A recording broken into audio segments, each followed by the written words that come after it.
Okay. Hi everyone, welcome to the 27th episode of Conceptualism. I'm very pleased today to have with me Kerenza Verburg, who is a dancer and a medical student at Dalhousie, I believe, and also volunteers at a farm.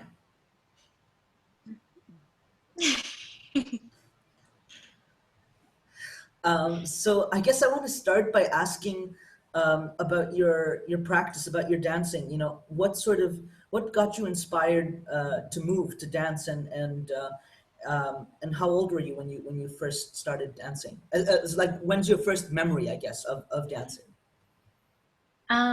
Okay, so yeah, at the very beginning, so I was 3 years old when I actually started dancing. So I don't remember that all too much. That was when I lived in Goose Bay. But then we moved to Germany, and that's the first dance school that I can really remember.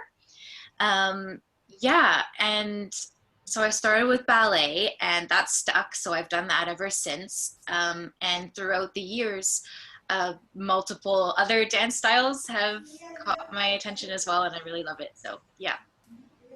Well, that's really great. And you, from what I understand, your dancing is very eclectic. Although you're trained classically or trained in ballet, you know, you're interested in other styles. You're interested in contemporary, in hip hop, in jazz and tap, all these different styles. So you know, how did you get interested in all these forms? Did they just sort of happen, I don't know, like naturally, like as a progression of ballet, of like studying ballet, or like did they happen at particular periods in your life that you were like, oh, well, now I'm interested in this style of dance? Yeah. So I guess contemporary and modern dancing kind of happened naturally. I really got into it when I lived in Belgium. Yeah, my favorite choreographer, she's from Belgium. So yeah, I got really interested in that there. And then in Belgium is also when I first started doing ballroom and Latin. I took like a 10-week course. Um, yeah, so that happened, and that was because someone asked me to be their dance partner. So that was great. Let me see what else. Jazz happened early on. That was still that when I lived in Germany. It was just sort of standard to take ballet and jazz there. I guess I don't know. All dance schools are different, but yeah. I did tap at one point there as well when I was really young, but that sort of tapered off. I got more interested in the other dance styles. So yeah. And now you're also a dance instructor, right? On the side, you also work with kids and teach them Yeah, dance. yeah, I absolutely love it. So that's every Saturday since I am still a full-time student as well. Mhm. And yeah, it's amazing. Like the kids, they make me so happy, and I love teaching.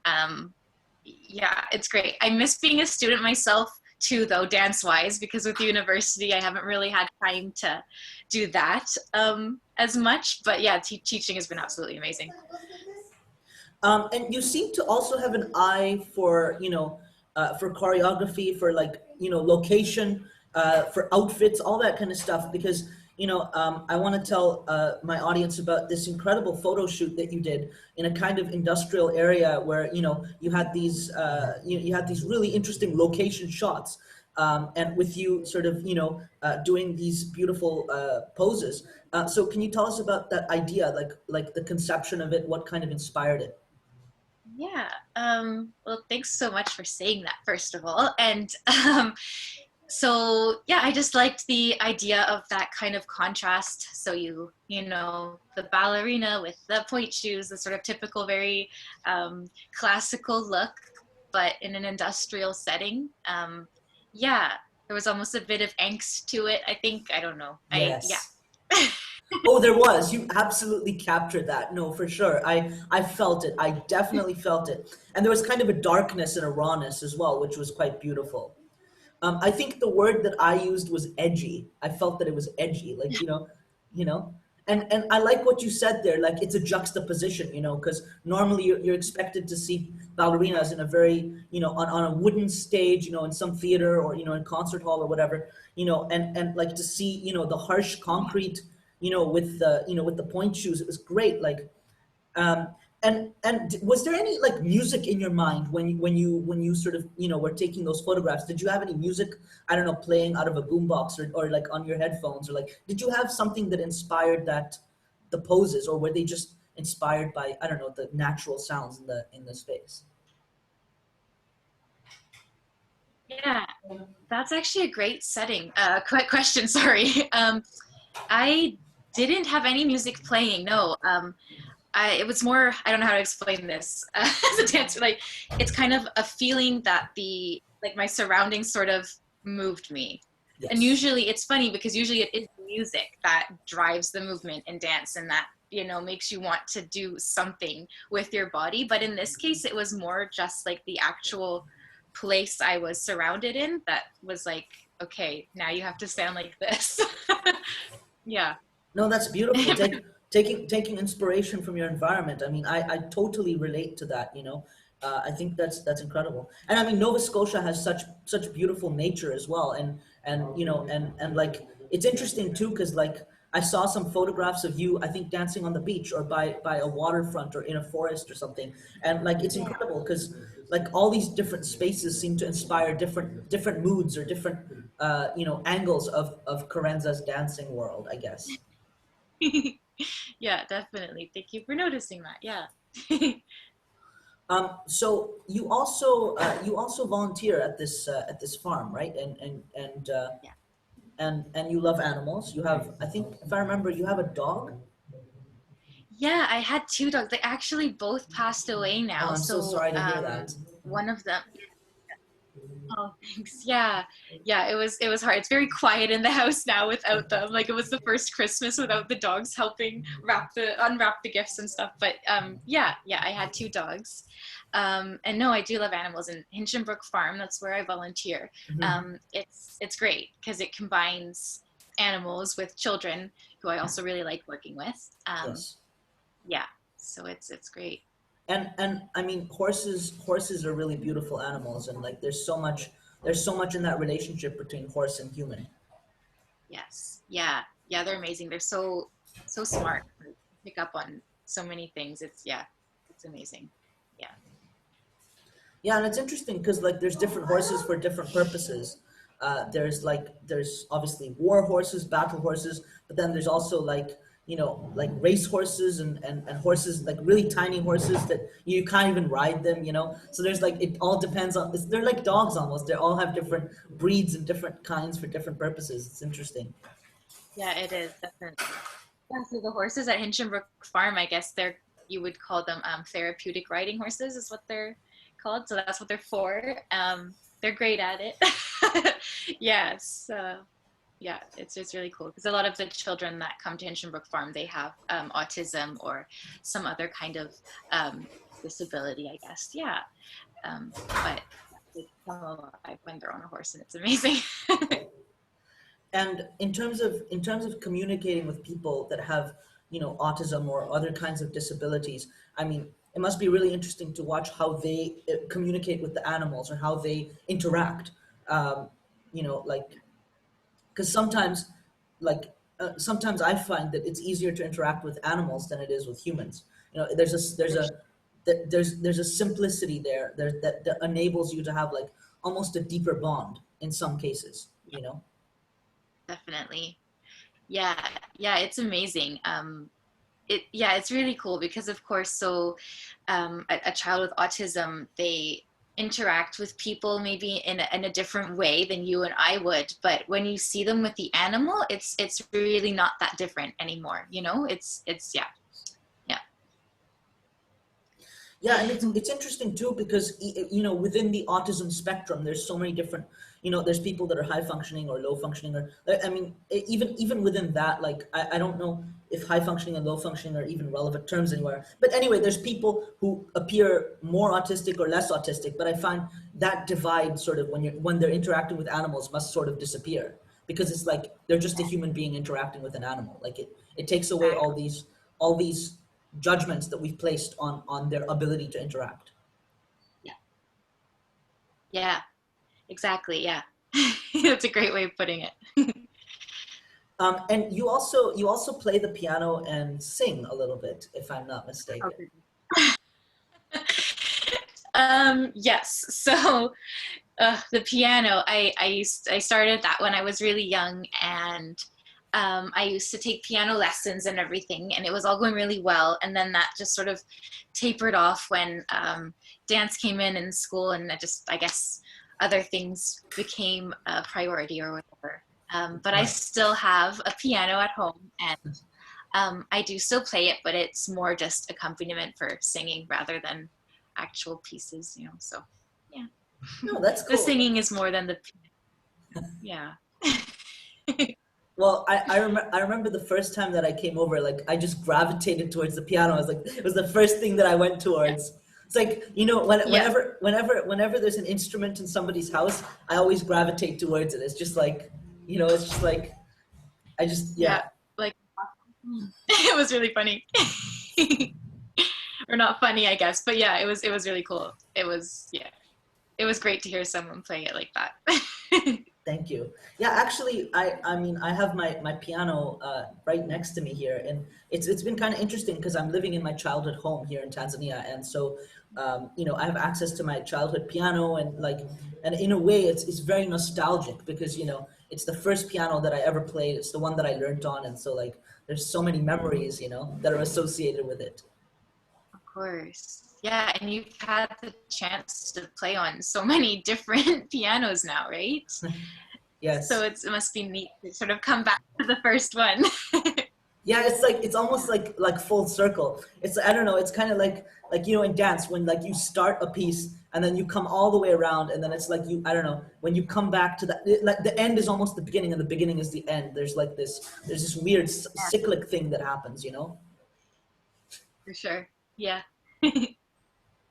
It's like when you dance or when you play music, it's almost like time is an illusion. Time doesn't really exist except I guess in the perception of the audience. Because like in your mind, it's almost timeless. Because while you're dancing, it's like time just it doesn't factor in. It's just like every movement is like it's like it's almost an ineffable kind of beauty because it's suddenly you're not attached to all the things that you're normally attached to like time and I don't know even space. Sometimes space gets blurred when you dance. The feeling. Yeah. So there's a dancer that I really like who sort of combines this style of Indian dance called Kathak and of course flamenco, and his name is Akram Khan, and yeah, I think he did a few performances in Canada, and I've never been to see him live, but like just by watching his videos, like he's a genius choreographer, and I mean I think he's retired from dancing now. I think he's in his 40s, but when he was dancing full time, I mean it was like his technique was just remarkable. And I wanted to just ask you, like, in terms of technique, because obviously, you try to get your technique to a certain point, and then, it's like, okay, your technique is your technique. Now it's about the expression. So, like, do you practice? Do you sort of, I don't know, do you practice your technique, or when you go into the studio, are you just free? Are you just sort of doing what you do and you do what you're inspired by? Um, Yeah, so I do practice my technique for sure. And actually, this year, now that I've been home, I've actually just been taking a ballet class at the studio where I teach on Mondays, just to sort of keep up the basics of ballet there. Yeah. Um, but yeah, otherwise, it kind of depends on the class I'm teaching because jazz technique is slightly different than, I don't know, say contemporary. And contemporary it's just different depending on who's teaching it. Like it's very, very broad. So um, sometimes I try to have like a small bit of structure in my class, of course. Like it starts with the warm up and then we do some exercises where you do have to think about your technique. But after that, um, like if I give the my dancers a combination or something, I'll tell them to, sometimes not even count and just listen to the music and let the music tell them when they like feel they should move. And yeah, so it depends. So it's always both, I Yeah. guess, is the best way to answer your question. That Yeah. you put it so well. You really put it into context.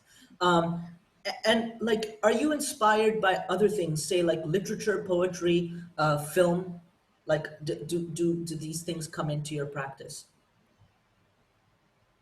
Um, yeah, for sure. So actually, this this year, for my biology class, we had a final project that was very free, and all you have to do was just create something that reflected what you learned in class. So this was an animal biology class or whatever. It was an elective anyway, and so my inspiration, or like, of course, for my final project, I used dance, and um, I was just inspired by how all these different animals moved, and I tried to incorporate that. And I used two of my students; they helped me, and yeah, so that was a lot of fun.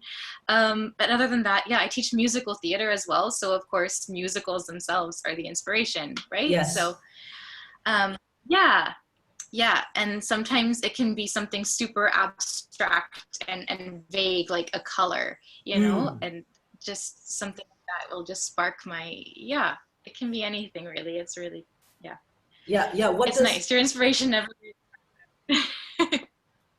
yeah, like what does purple in C major look like, you know? Exactly. Yeah. Exactly. It's yeah. Yeah. There's something there. I don't know. Like some people have synesthesia, and it's really interesting, like asking them questions about, how that works. And like actually there's a dancer that I know, when she moves a particular way, she actually smells certain things, like it triggers certain smells. And it's like, what does I don't know, what does this smell like? And I'm just like, like to me that's so incredible, because like, I mean, it's like I can't even imagine like what that must be like. I mean, I have Yeah. synesthesia myself, but it has to do with sound, so it's like it's a little bit different. But I don't know, it's so interesting when you think about the way our brains are wired to interpret, movement or sound or smell. Because we live in a very visual culture, but like, all these other things are so important as well to the human experience. Movement, sound, smell, and it's interesting too, like the intersections. Like imagine an installation where, like, I don't know, you have dancers and like there's smells being pumped in, and the dancers are reacting in an interpretive way to the smells that they're smelling. Yeah. That would be very interesting. Yeah, it's amazing. Yeah. People, it's really cool. And are there any films that you've watched that sort of like inspire a particular, I don't know, series of movements, or like, and when I say films, I guess I want to qualify it a little bit. I'm not sure if you watch like avant-garde films. So like I'm kind of thinking like Andy Warhol's, film, where like he filmed the Empire State Building, I think over a period of like 15 or 16 hours. And basically, it was a static shot of the Empire State Building, and the only thing that changed was the weather. So like have any like of these weird experimental films ever, like, have you ever thought about, I don't know, say like having a film projected behind you and you sort of interpret the film and dance to it, or something like that, some sort of installation in that kind of capacity? Yeah, that's a really good question. Definitely. I love, yeah, so I haven't myself combined film with dance yet in that kind of a way, but like the choreographer I mentioned earlier, my favorite one from Belgium, Isabelle Bernard, she works with images, and she projects things on the stage in the background and stuff whilst her dancers are dancing, and it's really beautiful. It's really amazing. um yeah, so I would love to experiment with that, though I haven't yet. Yeah. Very cool. I would love to see like some of her work. So please send me like a link afterwards. I'll maybe I'll attach it like along with with this. That once when I Yeah. upload this, like as Oh, one of your inspirations or like influences or whatever. yeah, definitely. I will. Yeah, she's amazing. Oh my gosh. I met her. Like I've done a workshop with her before when I still lived Wow. in Belgium, and just she's just a beautiful person. Like she's just amazing as a person, and then she has this way of, I don't know, bringing everything that's inside of you out. Like it's just crazy. The way she works with her dancers, it's amazing. Yeah. So, It's yeah. incredible when you get to work with people like that, and when you get to meet your heroes, because it's like, like it's just incredible because you realize they're I mean they're incredible as artists, and but at the same time they're so human, and you can like relate to them. And Yeah. like I don't know, before you meet them somehow, you put them on this pedestal, like, oh my god, I don't even know what I would say if I meet them. And then you meet them and suddenly you're having a conversation. It's like, oh Yeah, wait a minute, they're not that different than I am. for sure. It's really amazing. Um, and I wanted to ask you about, like you were you when we first met, you said that you were working on like designing or building a studio or like a dance space like outside of your home. Did that did that like is that project finished now? Do you have your own dance space, or like is it ongoing, or what's happening there? Yeah, I wish. So I moved from, okay, so where you came to my house, that was in Cornwall, here Okay. in Nova Scotia. Yeah, and then so I moved from there to Blockhouse. We were renting Hmm. a place there, and now we finally bought a house here in Mahone Bay. Um, so yeah, the dance studio for me hasn't really happened, which is fine. Like I'm gonna move out actually at some point soon now anyway, and then maybe that'll all fall into place. But where I do teach at a studio, I'm free to kind of use that. I wouldn't say whenever I like, but pretty much whenever I like, as long as I notify the studio director. Yeah, it's been fine. So and yeah, so I guess no, that didn't happen, but I found other places to dance, so it's okay. Yeah.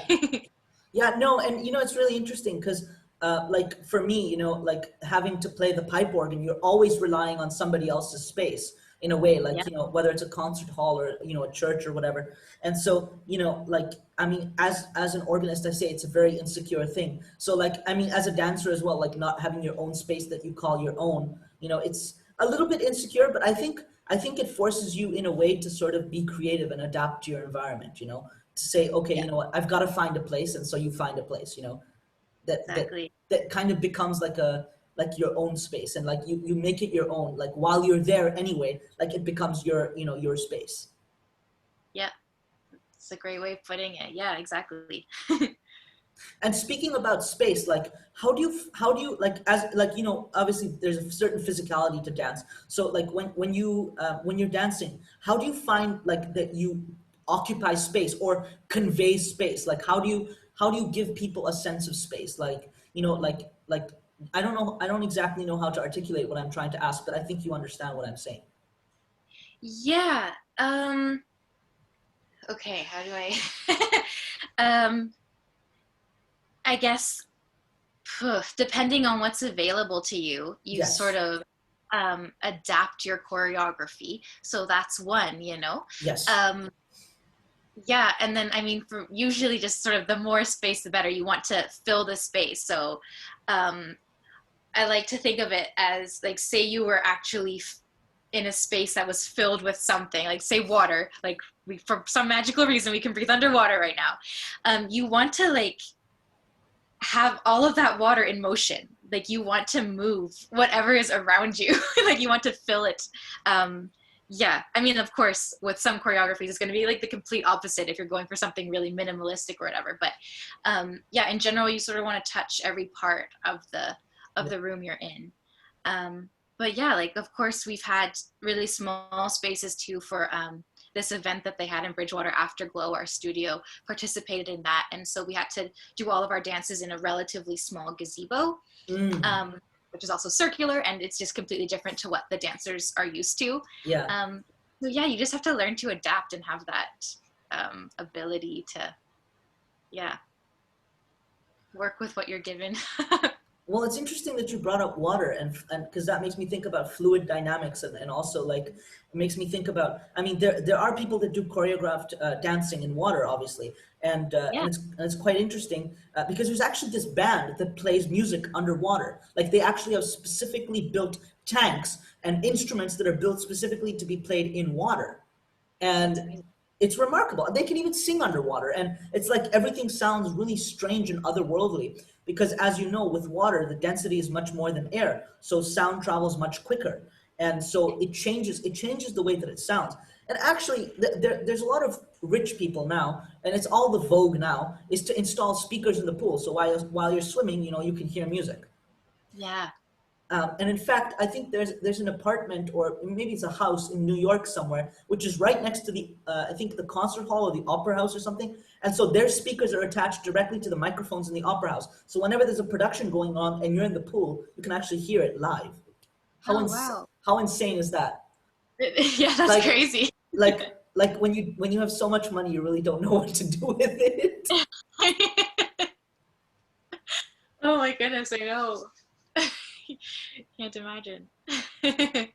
Have you ever heard about the concept of cymatics? It's basically the visual representation of sound with matter. So like let's say you play a note and then fire reacts to that note, or water or oil or sand, you know? And it's kind of interesting. I'll send you a link afterwards where Okay. like there's these beautiful patterns that are made in matter that's based on, you know, the vibration of sound. And there's actually a group that makes like dance pieces, choreography based on these patterns. So Oh, you know, they'll move their bodies according to the way that, you know, that sand, let's say, would react to a particular note, you know. wow. Yeah. And it's really interesting because I mean, obviously the title of this podcast is conceptualism, and it's really interesting because like dance, yeah, I mean, obviously it can be very simple and very, I don't know, organic or whatever, but at the same time it can also be very high art and very conceptual. So I guess like what's your approach dance wise? Like do you just sort of move like in a way that's inspired by how your body feels, and you know, kind of on a much simpler level, or do you sort of view it in a very conceptual way, or is it a combination of both, or Ooh. neither? Yeah, another good question. So first of all, are you kind of asking like how I teach it or how I would dance it myself? Both, in fact, both. I'm glad you asked that. Yeah, both. How would you teach it, and also how do you personally sort of react or interact with it? Yeah. Okay. So when it comes to teaching, first like thing depends on the age of my students. So Mm, sometimes they need a certain maturity to be okay, like I'm okay with dancing to this, or even, sometimes you are going to dance to a song that you personally don't like, and and then that's that maturity of yeah, is needs to be there in order for the yeah. How am I trying to trying to explain what I'm trying to say? Like for my younger dancers, for example, I try to make it enjoyable for them. So I sort of feel out what they actually like doing, and that's what I try to sort of do when it comes to a choreography. Um, but then, like I said, with my older dancers, I sort of try to challenge them a bit more and do something that they otherwise wouldn't have done. Like 2 years ago now, I think, for a competitive piece I did, I made them scream on stage, and that was really uncomfortable for them at first, but they got there and it was really cool. Uh, so, yeah. And then when it comes to me, gosh, I'd say a combination of both. Like I like seeking out challenges as well, but when it comes to just going to the studio and improvising, it's of course just what I feel is natural for me. But I like being out of my comfort zone too sometimes. nice. Yeah, I don't know if that answered the question at all, but Totally. No, no, it did, very much so. And you know, actually, this screaming idea, it kind of reminds me of Yoko Ono's piece. I think it was the Museum of Modern Art or something. And Yoko Ono just grabbed a microphone and started screaming for like 10 minutes, you know, and it was like, it was an art piece. And you know, I think I made a joke about it online. I oh said, wow. you know, if you know, if anybody else had done that, they would have gotten thrown into a mental hospital. But Yoko Ono does it, gets paid, I don't know, like $5 million because, you know, she's Yoko Ono. Yeah. Yeah. And you know, I wanted to ask you about like fashion and like the, you know, Uh, the whole sartorial element of dance, or even just like how important is what you wear, and like do you wear outfits that are designed by you or by other people, or like how do you put together what you're going to wear for a dance piece? uh, sorry, you cut out at the end there. So the question is like for a specific choreography, kind of. Yeah, so yeah, in terms of what you would wear for like a specific choreography, or yeah, or sure, or like a particular situation, like how do you decide what to wear?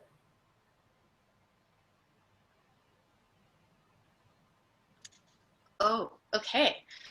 Um, hmm, yeah, that's a good question too. Uh, of course, it depends on the choreography, but yeah, how I think of it is, I guess the main things I think about are, I guess it has to be comfortable, but that's not, Yes. well, it doesn't actually have to be comfortable. There have been costumes that are not comfortable at all, actually. But I mean, for my students or younger, of course, like you want it to be comfortable. But anyway, that doesn't matter. Yeah, the main things I think of are color and I guess the length, in a sense that, do I want there to be like a lot of fabric when you kick your leg, or do I want it to be like super almost non-existent, like just like a bodysuit, for example? Yeah, that's what I mostly think of right now, is just sort of like the color and the length, and then that's that. But I mean, if I had more um, resources to do like more or go crazy, I definitely would. Like it would be, but yeah. Well, it makes sense. I mean, and it's interesting because like what you wear is such an interesting way, like of accentuating certain parts or hiding certain parts, or even just sort of getting people to look in certain places. Like if you want, I don't know, more attention towards your hands, you might wear, I don't know, a big bracelet on your hands. I don't know. There's ways to draw people's attention, I guess. Yes. Yeah, that's a good point. Yeah, I've always liked the very um, minimal sort of like almost skin tone, like nude colors, just so that the whole body is there and that you're looking at that. But I mean, like in ballet, yeah, you have like the stiff tutus and stuff, and depending on the piece, you'll have like the ankle length skirts. And yeah, and that's just to draw your attention to like what the highlight of that piece sort of is. And yeah, it's really interesting. Well, there's actually an artist called Ben Kaplan, Mm-hmm. there's a really beautiful music video called, well, beautiful. It's kind of beautiful in a scary, kind of dark, really ominous way. Where there's this like dominatrix type woman who sort of sits there. She's the choreographer, and she's just kind of looking at these two girls who come in, and like at one point in the video, like she gets them to wear these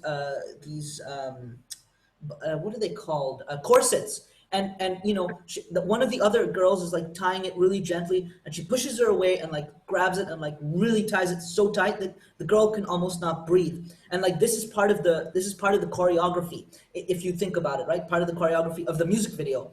And it was fascinating to me because like that was such an avant-garde, well, not, it's not actually that avant-garde, it's been done before, but it was like such a modern way of like looking at this very old style of dress and like bringing it into the 21st century. So yeah, I mean, like you're right. What you wear really matters, and sort of, yeah, like it depends on what you're dancing to as well. Because like, for example, if you're dancing jazz, you might wear something very different than if you're, I don't know, dancing to flamenco, for example, because you'd want different Yeah, things accentuated. yeah, definitely. And then, do you use props at all, or like I don't know, like have you ever, I don't know, had like what are they called? The things that suspend you from the ceiling, and then you can fly around and do stuff, kind of like in opera or whatever. Like have you experimented with that kind of stuff at all? That kind of production? Um, yeah, so I haven't, but mainly just because it hasn't really been available to me. Hmm. Um, yeah, but yeah, that would be amazing. I would love the whole suspension thing. Like I would love to do it myself. Like I love being up high and like I don't know. You're not afraid of heights? But yeah, that would be really cool. But I do use props, simple props. What have I, like chairs and things. Like we definitely use props, but nothing quite like that. Just because our studio, we're a nonprofit organization right now, and we're still trying to. But yeah, that would be really cool to experiment with. Well, I did a collaboration with this dancer who used an umbrella as her prop, and just the umbrella became like almost Yeah, another dancer. And it's really interesting. yeah, So you actually don't need things that are like Definitely. Yeah, super expensive to be props. I mean, anything could be a prop, really. exactly. And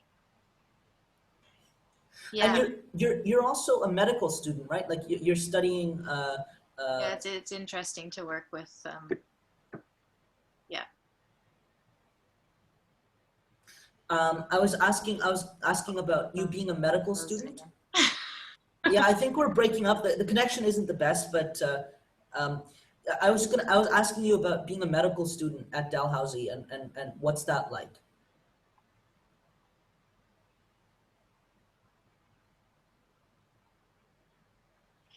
Yes. So I'm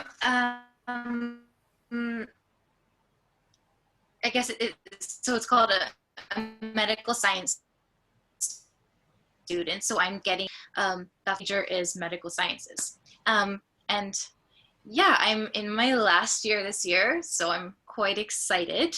Um, and yeah, it's been good. um, yeah, I don't really know what else to say about it because I guess it's kind of terrible to say, but the whole time I've been in school, I've just been like, I want to do the dance and I want to do this. And it's been really hard to combine the both or just, I don't know, be on that sort of schedule when there are so many other things I want to do. But no, I enjoy medical sciences as well. Like, as you know, there's the art side of me, but I also, yeah, the science is great too. And yeah, I've had a lot of fun opportunities in my time there. So yeah. Yeah, well, and it's interesting. I mean, you don't have to give up one in order to do the other. I mean, it's hard to find a balance. You're right. It's very hard to find a balance.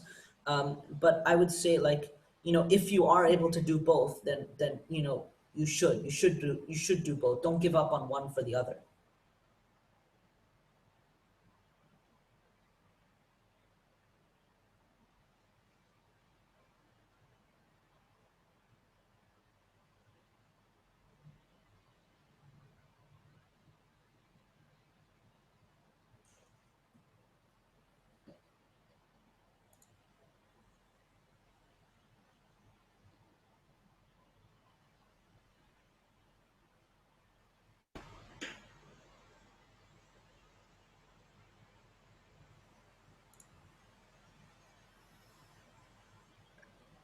Hello?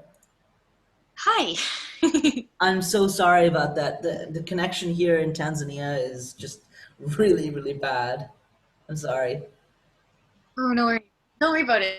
It's actually like pouring rain out here too, so be there might be something going on